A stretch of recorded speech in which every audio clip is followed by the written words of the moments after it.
Jogo de Libertadores e o Fluminense não tem uma preocupação gigantesca para esse jogo. Além, é claro, da nossa própria atuação. Fluminense e Alianza Lima, hoje no Maracanã, e tudo que você precisa saber sobre essa partida, inclusive a explicação dessa frase minha agora na abertura, você encontra aqui nesse vídeo de pré-jogo.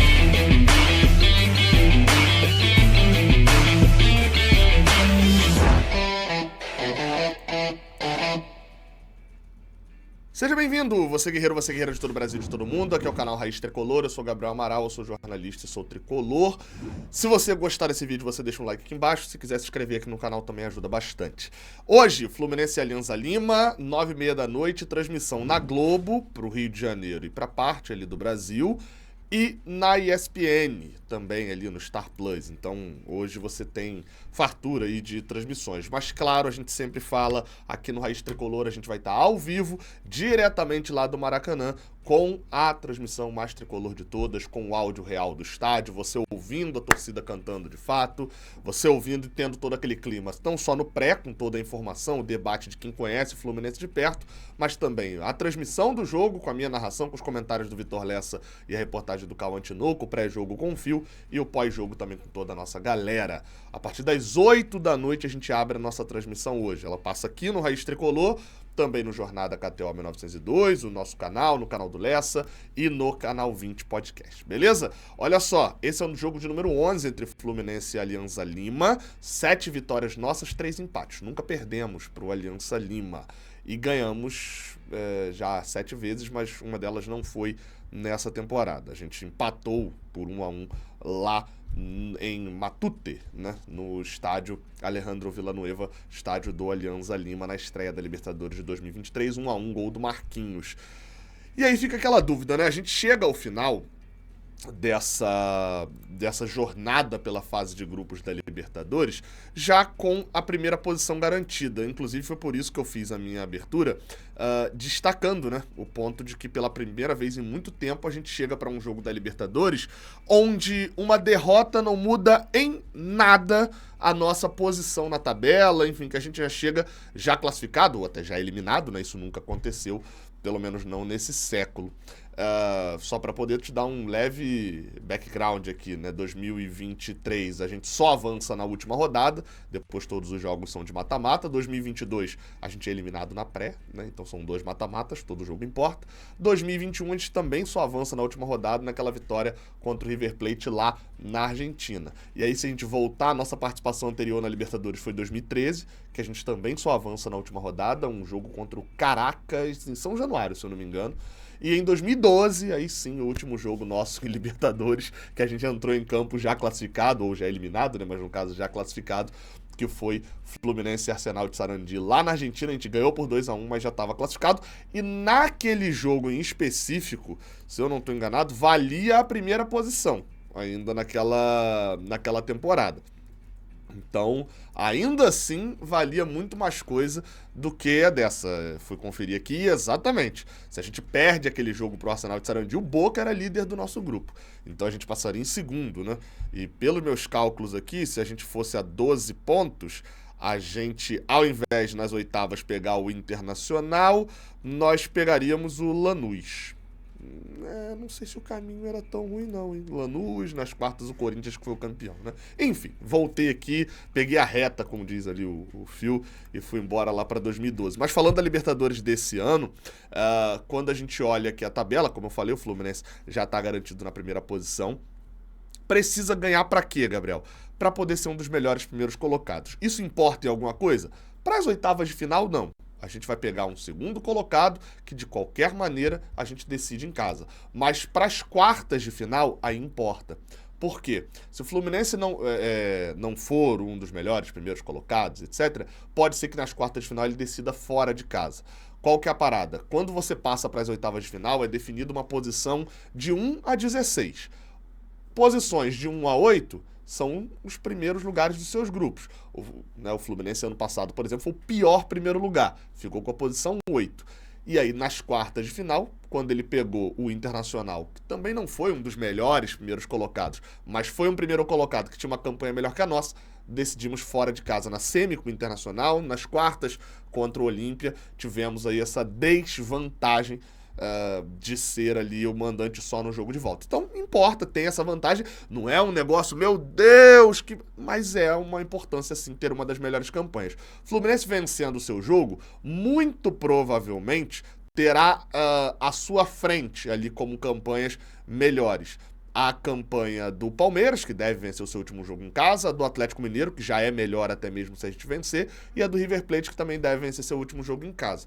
Vai ficar aí na dependência do São Paulo não perder pro Tajeres, né, de Córdoba em casa, né, enfim, algo que é totalmente possível, até bem possível que o São Paulo ganhe, e de no grupo do The Strongest, o The Strongest não ganhar do Grêmio fora de casa, que seria algo também bem impensável. Nos outros grupos, o Fluminense ganhando já fica à frente. Ou seja, o Fluminense corre bastante risco de ter a quarta melhor campanha, algo que seria muito útil num possível mata-mata futuro. De resto, vale falar, pra gente, vale por essa situação de ser melhor campanha, vale pelo 1,5 milhão de reais, né? São 330 mil dólares que a Conmebol paga para o vencedor da partida na fase de grupos. Então, jogos como esse têm o seu valor por esse 1,5 milhão de reais, né? Que tá valendo se a gente ganhar. E também por uma questão de empolgação, né? Eu falei, cara, a temporada 2024 do Fluminense não empolgou hora nenhuma.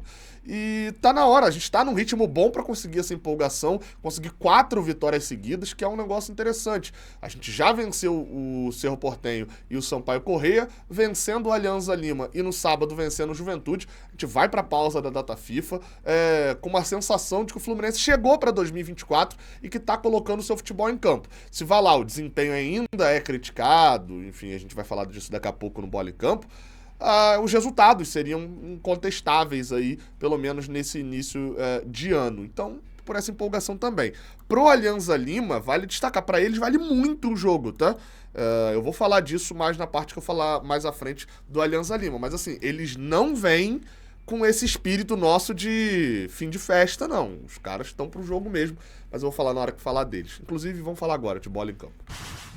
A gente abre aqui essa parte botando a escalação provável dos dois times na tela. Vale a lembrança, o Fluminense não tem desfalques para esse jogo por cartões amarelos, suspensos e etc. Tem apenas 2 desfalques por lesão, que são o André, né, que é o André, na verdade, e o Lelê, né, que vai ficar aí como desfalque até o final do ano. De resto, todos os jogadores de volta. Essa, inclusive, é uma das pautas aqui que eu tenho para abordar com vocês. Provável escalação na tela, divulgada pelo GE.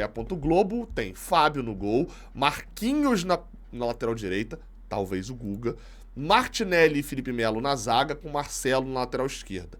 Alexander, Lima, Ganso, Keno, Arias e Germancano, esse possível time escalado por Fernando Diniz. Primeiras coisas que a gente tem que debater aqui. Martinelli na zaga. É invenção para esse jogo? Vale destacar, né? Tá aí na tela. Dos jogadores que a gente tem de volta, Manuel e Marlon são zagueiros. O Thiago Santos já voltou ao banco. Felipe Andrade está no banco. Antônio Carlos possivelmente também no banco. Então, assim, a gente tem opções, sim, para a zaga no jogo de hoje. Escalar o Martinelli por ali provavelmente faz parte da tática do Fernando Diniz de tentar ampliar o seu campo de ataque, aquilo que a gente já viu o Fluminense fazendo por várias vezes. A dobra com Marquinhos e com Arias, e o Marcelo adentrando mais a parte do meio de campo para fazer dobra com o Keno pelos lados, e aí o Fluminense passa a ter um poder de fogo, um poder de criação muito maior, com essa espécie de U aqui no meio de campo, e o Ganso chegando na área. O Fluminense tem o poder de fogo de fora da área com o Lima e com o Alexander. Se o Alianza Lima vier retrancado, que é uma possibilidade também, tá? Não dá para descartar. Você tem a saída com Felipe Melo e Martinelli, com bastante qualidade até para as bolas longas, talvez o Alexander participando da saída, e tem as dobras para furar a retranca pelos lados. Vai rolar isso mesmo? Não sabemos. Como eu falei, ele pode ser que o Guga seja titular na lateral direita. Inclusive, essa é outra situação, né? O Guga, Marquinhos e o Samuel Xavier tá de volta. O gramado dele já tá aí 100% e é um jogador que tá de volta aí depois da lesão que aconteceu recentemente também no pé dele. Enfim, quem joga ali por aquela lateral, lembrando que ainda tem um Calegari. É um bom jogo pro Germancano desencantar, né? Achar o seu caminho, voltar a achar o caminho do gol. São 5 gols só nessa temporada. Tá no ritmo bem abaixo, chegando ali no meio do ano. Agora, a gente também precisa falar sobre a equipe do Fluminense, dos jogadores que podem ficar fora do banco. Inclusive, é esse o motivo dessa minha lista aqui. Porque nos últimos jogos, os relacionados, né, lembrando, são 11 titulares, mais 12 no banco de reservas. Vem ficando tranquilo, a gente vê a molecada, o Cauã Elias tá lá, o Arthur, o Lucumi e tal. Vem ficando tranquilo esses jogadores estarem no banco porque tinha muitos desfalques por lesão. Com a volta dessa galera, a escalação provável titular sendo essa daqui de cima, consome 11 vagas. Você tem mais 12 no banco. Vai sair, vai ter gente que não vai ser relacionada pro jogo e que, enfim, não é isso que se esperava não, tá? Porque olha só, Felipe Alves é o goleiro reserva, ok. Guga, Felipe Andrade, Thiago Santos, Antônio Carlos, Diogo Barbosa, Gabriel Pires, Renato Augusto, Terãs, Lucumi, John Kennedy, Cauã Elias. Todos esses daqui vêm sendo relacionados constantemente. Você teria ali quem vem sendo relacionados constantemente fora dos relacionados, Arthur, Isaac e Calegari. O Calegari aqui já é estranho, mas provavelmente deve ficar de fora. Só que você tem que acrescentar outros 4 jogadores. A gente está falando aqui de acrescentar Marlon, Samuel Xavier, Manuel e Douglas Costa. Desculpa, nenhum desses 4 aqui vai ficar fora do banco, não. Ok, você pode vir aqui e dizer que o Cauã Elias provavelmente fica fora. Ok. O Lucumi provavelmente fica fora. Beleza. Você achou aqui 2 vagas. Achou a vaga do Douglas Costa e achou, vai lá, a vaga do Manuel. Ainda assim, você tem que colocar Samuel Xavier e Marlon nesse time. Quem sai? O Felipe Andrade vai ficar fora do banco, o Thiago Santos, o Antônio Carlos vai ficar fora do banco e o Gabriel Pires, que acabou de voltar de lesão, fica fora do banco? Quem fica fora do banco? O John Kennedy? Mas o Cauã Elias não tá na frente do John Kennedy? Vai ser interessante ver a montagem do banco. A montagem do banco do jogo de hoje, se a gente não tiver nenhuma lesão, vai ser um evento à parte pra gente dar uma olhada enquanto a gente estiver ao vivo no nosso pré-jogo. Sobre a equipe do Aliança Lima, como eu falei, eles não estão aqui pra brincadeira. É óbvio que o sério do Alianza Lima, na história da Libertadores recente, ela é uma história que parece brincadeira, né? Os caras simplesmente não ganharam o Libertad. É a única vitória deles, inclusive, fora de casa recentemente, contando tudo, tá? Desde 2011, 2012, se eu não me engano. É um time que tem dificuldade tremenda pra ganhar e a gente viu isso nessa Libertadores. Agora, eles fizeram algumas alterações. O Rodrigues, que é o camisa 10, está suspenso, é desfalque, não joga. É o camisa 10, mas ele joga como uma espécie de volante, né?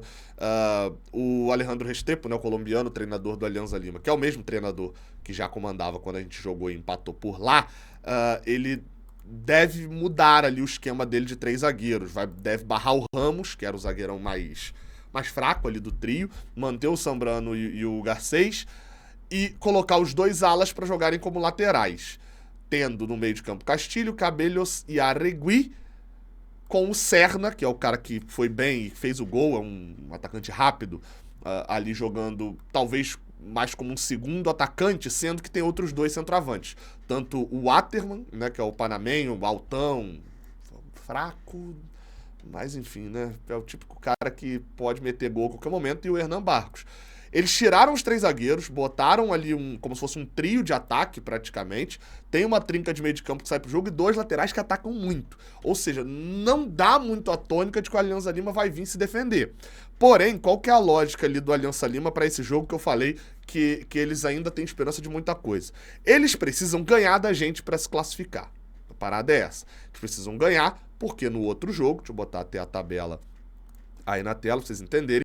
O outro jogo é Colo-Colo e Cerro Porteño, e eles 2 já têm 5 pontos, então alguém vai a 8 ou os 2 vão a 6. Então eles precisam ganhar e ir a 7 e torcer para ter um empate lá no outro jogo para eles se classificarem. Só que o olhar deles não é só a classificação para as oitavas de final, o olhar deles também é passar para os playoffs da Sul-Americana, né? Enfim, é um bom prêmio de consolação pro Alianza Lima continuar jogando na competição internacional e ganhando os milhões da Conmebol. Para isso, eles precisam ganhar. Né, se eles ganharem, eles estão classificados pelo menos para a Sula, independente do resultado do outro jogo, ou empatar, e o empate deles já garantiria essa classificação se não tiver empate no outro jogo. Então, se tiver um vencedor em Colo-Colo e Cerro Porteño, o empate deles já estaria garantindo essa classificação. Então, pode ser que a partir do momento que eles saibam que no outro jogo lá tá rolando uma vitória de alguém, o empate passa a ser interessante para eles, porque eles não teriam chance de classificação mesmo vencendo. Então, o empate garantiria uma Sul-Americana. Vale só destacar duas questões. A primeira, Manuel e Fábio estão pendurados e se tomarem cartão amarelo, estarão fora do jogo de ida nas oitavas de final. Aí você pode falar, Gabriel, mas os cartões não zeram? Sim, eles zeram. Só que eles zeram a partir das oitavas de final. Se você for suspenso dentro da fase de grupos, você cumpre na ida das oitavas de final. Por exemplo, o Bruno Henrique do Flamengo foi expulso ontem e vai ficar de fora aí de jogo ou jogos, né, nas oitavas de final, entrada duríssima.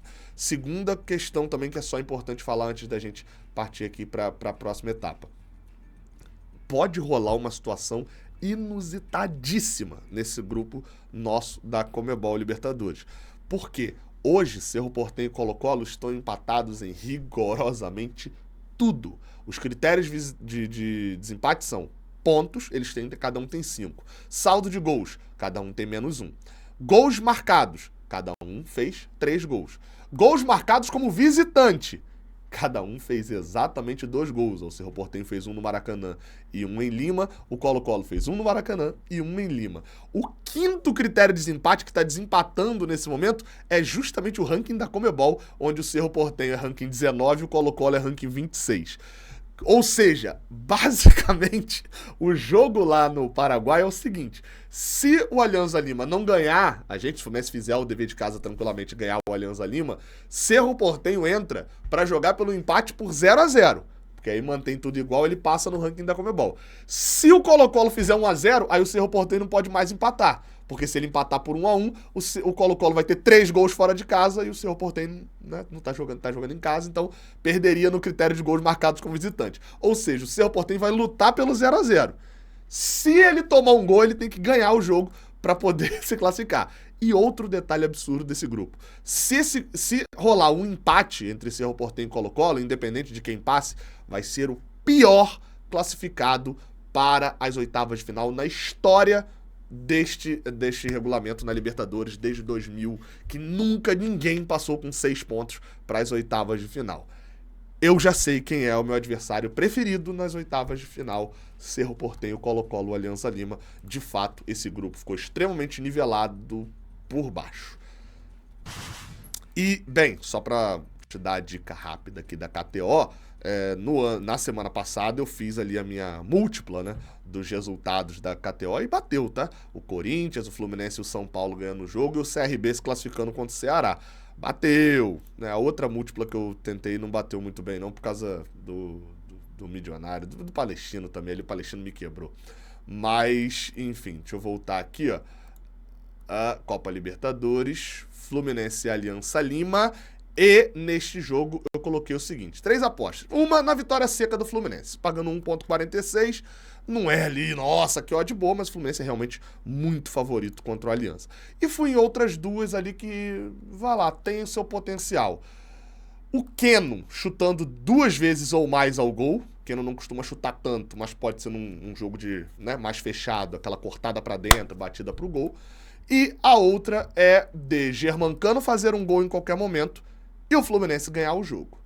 Também é bem possível o Fluminense ganhar o jogo. Eu espero que se tenha um jogo do Germancano. A arbitragem da partida de um árbitro relativamente conhecido, né? Esteban Ostojic, do Uruguai. Já apitou grandes jogos de Libertadores. O mais recente que ele apitou foi o Fluminense Cerro Porteño lá no Paraguai.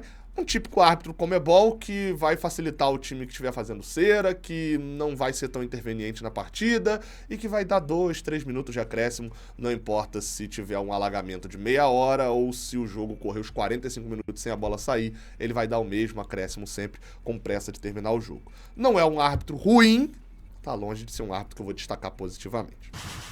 Então é isso, tá? Eu jurava que esse ia ser um pré-jogo curto, mas de fato tem muita coisa ali para poder falar sobre tabela, sobre as possibilidades dentro da escalação do Fluminense. E aparentemente, não satisfeito com isso, eu também quis falar um minutinho ali sobre a Libertadores de 2012, né? Mas é bom lembrar de vez em quando também de algumas coisas pra gente manter a nossa memória viva. Não esquece do like aqui embaixo. Se você assistiu quase 20 minutos de um pré-jogo de um Fluminense já classificado, pô, você gostou muito desse vídeo. Então aperta o like aqui embaixo e se inscreve aqui no Raiz Tricolor. Tamo junto, até a próxima. Valeu!